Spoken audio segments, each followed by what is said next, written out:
Après les établissements privés, c'est au tour des candidats des lycées et collèges publics du Bénin de plancher pour les examens blancs du brevet d'études du premier cycle BEPC et du baccalauréat à partir du 2 juin 2020. Dans le département du Borgou, 35 centres de composition sont retenus pour le bac et 90 pour le BEPC. Tout est fin prêt pour cet examen, renseigne Awali Seydou, chef service des examens et concours du Borgou. Tous les collèges ont déjà reçu une grande partie de matériel lourd, à savoir les feuilles de composition, les feuilles de brouillon. Ils ont été instruits comment faire les listes, ils ont reçu des instructions, comment présenter les résultats, ils ont reçu cela, les sites de correction, tout, ils sont déjà informés. Et les centres. Pour le matériel sensible, tout est fin prêt. C'est prêt et déposé en lieu sûr. Malgré le retard observé dans l'exécution du programme en raison de la pandémie de la COVID-19, des enseignants mettent les bouchées doubles pour finir les derniers chapitres. Presque tous les professeurs ont fini le programme, puisque en ce moment, tous les programmes devaient être finis. Donc les programmes sont finis, les élèves sont prêts pour passer ces examens-là sans problème.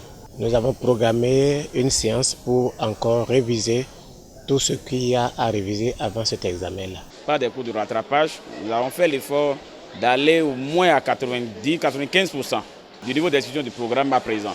C'est ceux qui sont un peu en retard qui veulent faire l'effort d'achever le programme d'abord avant d'entamer les révisions. Non seulement le professeur vient avec des épreuves qui lui paraissent pertinentes, il demande également aux apprenants d'apporter des épreuves qu'ils ont abordées et qui leur ont causé des difficultés. À quelques jours du démarrage des épreuves écrites, des candidats expriment leur état d'âme. En tant qu'élève, on ressent un peu la peur parce qu'il y a beaucoup de matières à apprendre, assez de matières à apprendre et beaucoup d'exercices à faire. Je fais des révisions personnelles et je me lève très tôt pour apprendre les cours et faire des exercices. Moi, je suis prêt pour l'examen blanc. En suivant les TDF que le maître me fait à la maison, en faisant des exercices aussi. Et en suivant aussi les dernières révisions du professeur.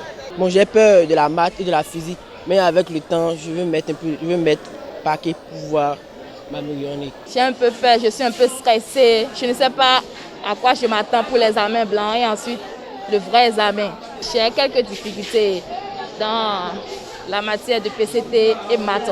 Mais je vois certains profs qui sont bons dans ce domaine qui me disent « Ah, c'est comme ça qu'il faut procéder ». On note des innovations dans l'organisation des examens au plan national depuis l'année dernière. L'épreuve n'est plus conçue au niveau départemental. Pour ce qui est du compte du BPC, ça vient de la DEC. Et ce qui est pour le compte du bac, ça vient de l'office du baccalauréat. Et la date est uniforme, c'est une date arrêté au niveau du ministère. Pour réussir à cet examen, il s'avère indispensable de redoubler d'efforts. D'où ces conseils à l'endroit des apprenants. Donc il ne faut pas qu'ils s'affolent, il ne faut pas qu'ils pensent que c'est maintenant qu'ils vont relire tout ce qu'ils ont à relire. Non, qu'ils saisissent et le mardi ça se passera très bien. Ils n'ont qu'à savoir que l'examen blanc, l'examen, les devoirs sont tous les mêmes. C'est les épreuves. C'est ce qu'on leur a appris qu'on va leur demander. Ils n'ont qu'à prendre leurs leçons et se mettre au top niveau. Ils vont voir que les épreuves seront abordables. Dans le Borgou, 5833 candidats sont attendus pour le baccalauréat et 9271 pour le BEPC. Les mesures d'hygiène sont prises pour lutter contre la propagation de la COVID-19 au cours de cet examen.